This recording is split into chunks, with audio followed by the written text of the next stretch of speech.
Bonjour à tous et bienvenue sur la chaîne Evolution Partner, le partenaire de votre évolution.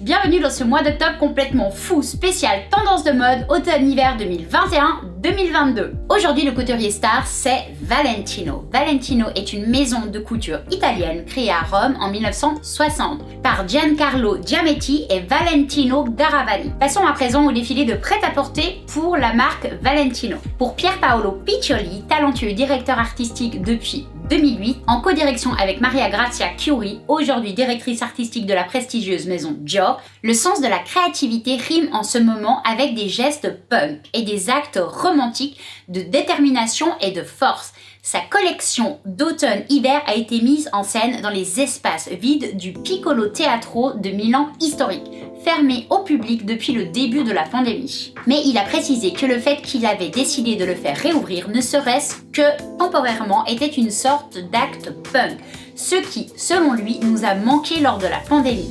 Car c'est avant tout le sens du partage et de la communauté que nous donne la culture. Et il rajoute, pas tant que les pâtes et les pizzas. Les spectacles de Valentino sont des expériences visuellement intenses, superposées d'émotions et d'extravagance. La pandémie semble avoir clarifié et délimité l'état d'esprit de Piccioli. Son approche est directe, personnelle et authentique, moins filtrée par les références obscures que le moodboard narratif véhicule souvent de manière floue. Il qualifie donc ce processus de radical.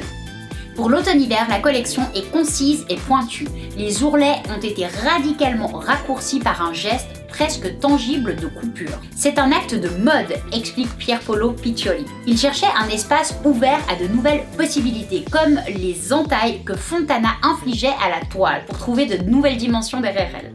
Rendu dans un noir et blanc unique et austère avec des pops occasionnels d'or sourd, il sentait comme le point de convergence entre le génie et la couture racée de Valentino, que Pier Paolo Piccioli seul a maîtrisé si parfaitement.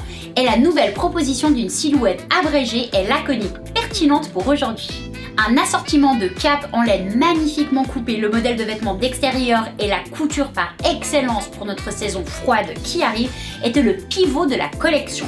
Porté avec des jambes nues et d'élégants talons aiguilles pour la sensualité comme l'a souligné Piccioli. Des versions haut de gamme influencées par la couture de signifiants punk sans genre, reliant les lignes pour femmes et pour hommes. Les filets étaient un terme récurrent et juste sublime de cette collection, agrandi dans un motif en losange sur un pull en cachemire, porté comme une mini-robe, allongé dans un manteau en cachemire, découpé sur une chemise blanche impeccable et un short noir et rendu dans les cols roulés à col montant en seconde peau. Porté tout au long de la collection et réalisé avec des Budellini, une technique d'atelier. Il voulait que l'esprit couture se ressente clairement dans sa collection, a déclaré Pier Paolo Piccioli, mais sans aucun soupçon de nostalgie ou alors de redondance. Son besoin de synthèse élégante ne s'est pas traduit par une réduction sans âme et simplifiée des codes.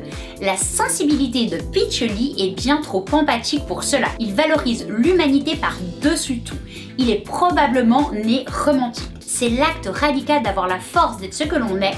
C'est ce que j'entends par le romantisme aujourd'hui. C'est un geste subjectif, presque anarchique, affirmant sa propre identité exactement comme le punk. Bravo l'artiste, vraiment canon.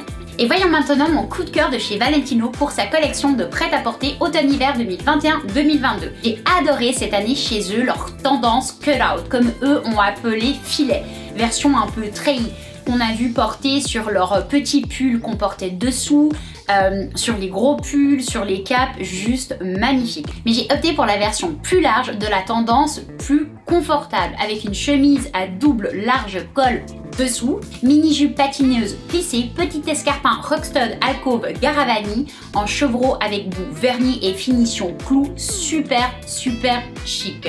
Ce look d'une élégance totale se termine à merveille avec le sac boîte Rockstud Alcove en veau grainé de couleur blanche. Look en plus super facile à reproduire. Voilà, j'espère que cette nouvelle vidéo consacrée à Valentino en mini format vous aura plu et vous aidera aussi pour vos futurs shopping modes. Je vous mets juste ici la vidéo de hier sur les tendances de la maison Céline si vous ne l'avez pas encore vue. Merci d'avoir regardé cette vidéo et si elle vous a plu, merci de me mettre un pouce vers le haut et de vous abonner à la chaîne si ce n'est pas encore fait. N'hésitez pas aussi à partager la vidéo autour de vous à toutes les modeuses de votre entourage. Et si vous avez des questions, posez-les-moi en commentaire, je me ferai un plaisir de vous répondre.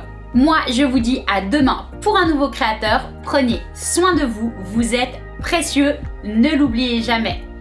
Gros bisous, cœur sur vous et vos proches. Bye!